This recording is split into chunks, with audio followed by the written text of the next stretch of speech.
What is the scariest story you know that is 100% true? I would call it creepy more than scary, but my mom's friend had a small house and lived alone.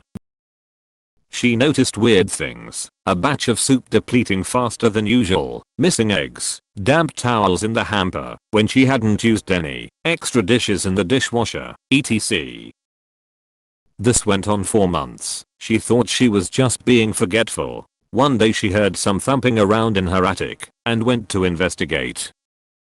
She found some makeshift living quarters, small radio, hot plate, sleeping bag, pillow, food wrappers, etc. She called the cops who came to keep an eye on the place. They ended up catching a homeless man climbing a tree, trying to sneak into her attic window. He had been doing this almost daily. He would wait for her to go to work, then go downstairs and help himself to food and amenities. The funny part about this story is they got to know each other throughout the ordeal, and the guy was actually very respectful, just down on his luck. She didn't press charges, instead, let him move in, helped him get a job, and he lived in the attic until he got back on his feet. Creepy shit with a happy ending. My mom was driving, and a guy ran out in the road, so she stopped, so she couldn't hit him. It was nighttime, so it was pretty dark out, and 3 other men emerged from the forest around, all trying to use the door handles of her car to get in. She locked them luckily, and gassed it to the nearest town. Remember to always lock your car after you start it, because if it wasn't unlocked who knows what would have happened to her. Nishiba train disaster is something that reminds me how death can come at any moment. A train with 51 wagons of sulfur, fertilizer, petrol and cotton wool somehow broke loose and rolled down the track about 20 kilometers until it derailed in the town of Qam, Iran. There were no humans on board. Chemical leaks ensued, and authorities tried to extinguish whatever fires broke out. At one point, the whole thing explodes. And it really explodes. The whole town of Qam is literally demolished. 3 nearby towns are badly damaged, and it was heard 70 kilometers away. The wreckage continued to explode for several days after. Around 300 people died, and more than that injured. An earthquake of 3.6 on Richter scale was produced. The 1904 Cincinnati Privy disaster. In 1904, 9 schoolgirls drowned in an outhouse after the floor collapsed. They literally drowned in human waste. My friend's boss bought an Audi A4 convertible back when they were new and interesting. One of the talking points was the pop-up roll hoops that were hidden unless you rolled it. A few months after buying it, he got to test those roll hoops out as he lost control and skidded down a steep bank about 10 meters, 35 feet, deep. The roll hoops did their job, and he survived with just cuts and scratches from the bushes he plowed through. The car ended up the right way up, and he got out, walked back up the bank to the side of the road, then got on the phone to the police to report the accident. While he was standing there, a driver from a car that had seen the accident came over to speak to him. Approaching from behind, the other driver asked if he was okay. My friend's boss turned around to reply and dropped dead.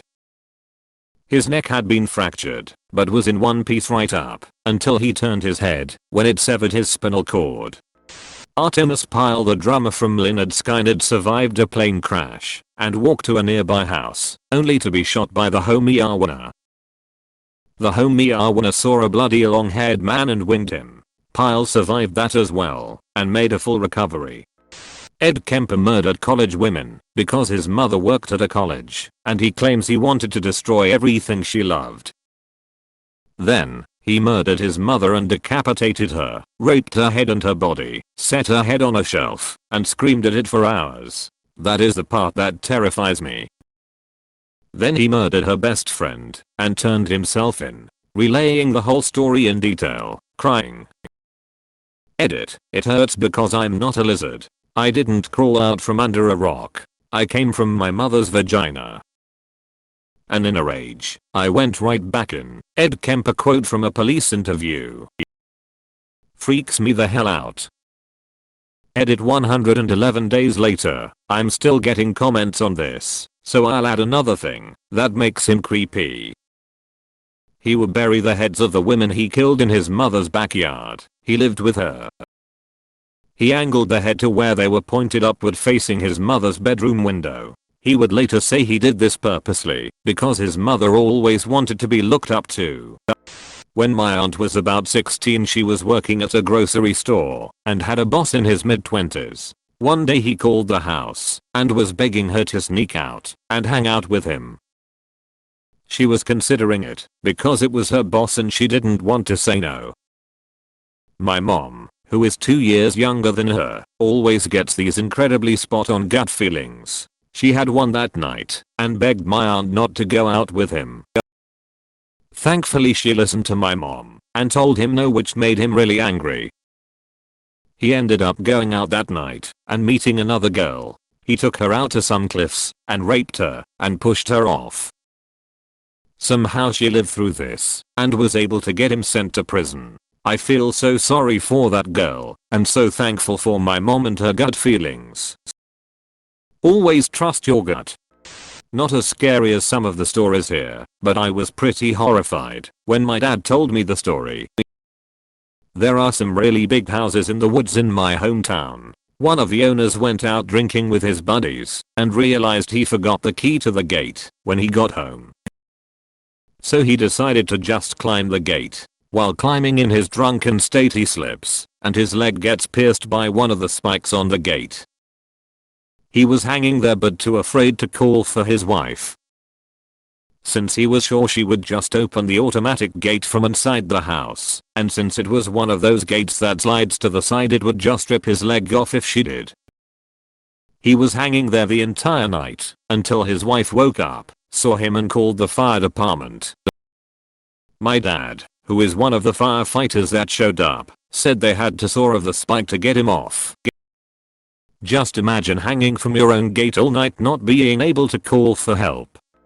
This is from South Africa. The woman is called Alison Botha, and she was abducted, raped and then choked until she blacked out. She was driven into a secluded area, stabbed 30 times in the abdomen and 16 times in the throat, and left for dead on the side of the road. She had to use her shirt to keep her organs inside her body and hold her head up because of a damaged muscle in her neck, and proceeded to crawl to the road, where she was eventually spotted and rescued. She survived the attack and now does motivational speaking, I believe. And here is a link to the IMDb page for the documentary. I spent my first 10 years in New Delhi. Back then, we would find dead women, burnt with acid or set on fire, and it used to be so normal. Like, oh look, another one of those dowry cases, where her family didn't pay the husband enough money, so they killed her. Many years later I revisited those memories, and realized how insane that actually was. I'd totally forgotten about all that. The driver, one of the semis we took in on trade, died in the truck.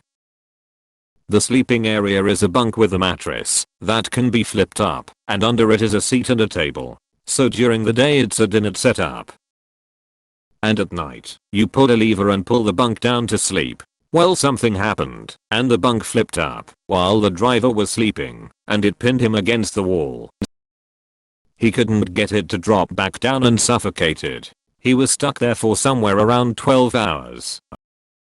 Someone had noticed that he was parked for an unusually long amount of time for the kind of deliveries he did.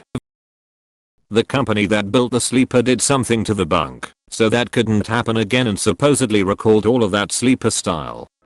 I worked for U-Haul when I was 18, and it was located in front of a club that was known for being really sketchy.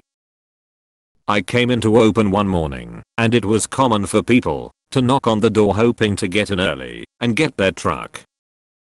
On this day, I hear frantic knocking on the door. I'm there alone still, so it kind of startled me. I look and there's a woman, completely naked, covered in what looks like blood. I called the cops and grabbed one of the moving blankets and went outside to cover her up. She smelled really bad and was a mess. Ended up being blood and her own shit she was covered in. Found out later she was drugged at the club that night/early morning, raped and left, blacked out in the alley. It was just a fucked up and surreal situation to be involved in. I was in a crappy motel. The room had bed bugs. I was too exhausted to go to the front desk. I just needed to make it until the morning. I slept in the tub. Hours later I hear someone breaking through the window. I had a big knife with me and ran out into the room to find a man halfway through my window. We stared for a while at each other in shock. I think we both were scared. Then he says, "Is this your room?" I'm like, "Yes, this is my room, man." More staring. Then he slowly starts backing out while cursing me for leaving my window unlocked and not expecting him to break in. Motel on what RV, Sacramento. Left square bracket. Guy goes into a small building and dies. Later, investigator shows up and sees the body, calls 911 and then dies. Paramedics show up to help them, then die. The reason? Oxygen levels at head height were normal. Oxygen levels when bent over was basically zero. Bending over in this room killed 4 people by asphyxiation. Edit. They could breathe. The air they were breathing contained no oxygen. The human body can't tell the difference. Old janitor from high school, friendly Ecuadorian man who went biping. Worked at the school for 20+ years and nobody had a problem with him. I guess his wife was leaving him and in the process of moving out. He caught her in bed with her new man. Next day, in the middle of town, he opened fire on her, the man, and then killed himself before any cops had time to respond.